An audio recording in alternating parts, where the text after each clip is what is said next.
Andy Murray kicks off his Australian Open campaign against Tomás Martin Etcheverry. Andy Murray has claimed he still gets frustrated and wants to improve after all his injury woes because his brain is wired slightly differently.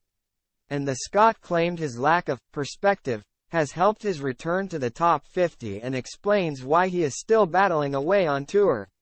5 years ago former world number 1 gave an emotional press conference before the Australian Open where he feared his career was over because of a chronic hip condition. Now 36, he is back in Melbourne Park for his 16th tournament here with a metal hip and 4 kids back home. Murray has started the new year with a new attitude as he seeks to enjoy his tennis more, although he added, "I won't be out there giggling on the court."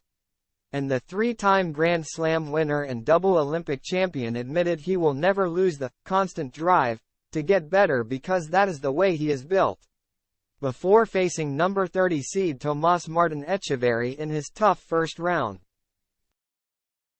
the world number 44 said, "I think most people that get to the very, very top of anything that they do are sort of wired slightly differently. They're not exactly the same. It's hard to describe and hard for maybe others to understand.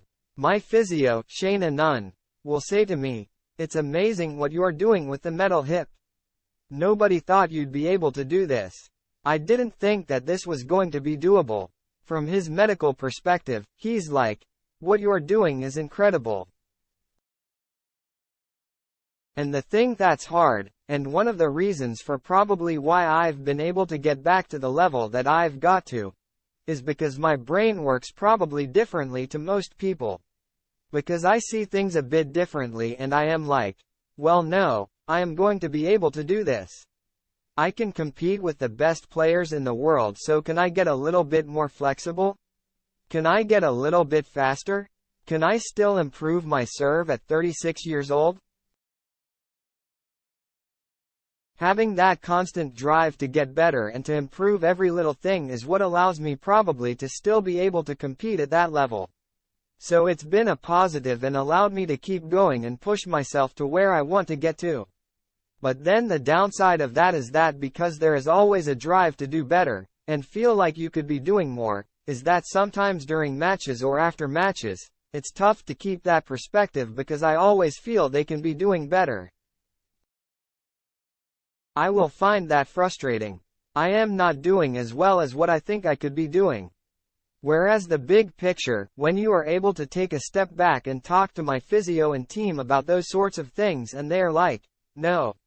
It's amazing that you are able to do this." If it were my physio who had the metal hip, he might be seeing it very differently. Just be like, "Oh, you know, I am just happy I am not in pawn." That is one perspective to see it from, but I think if you're just going out there to have a laugh and enjoy what you're doing, I see things slightly differently. And it is why I am so hard on myself and why I wouldn't tell my kids to be like that. I am just saying that is how I am for whatever reason, and it helps me in some ways and hinders me in others and makes it difficult at times.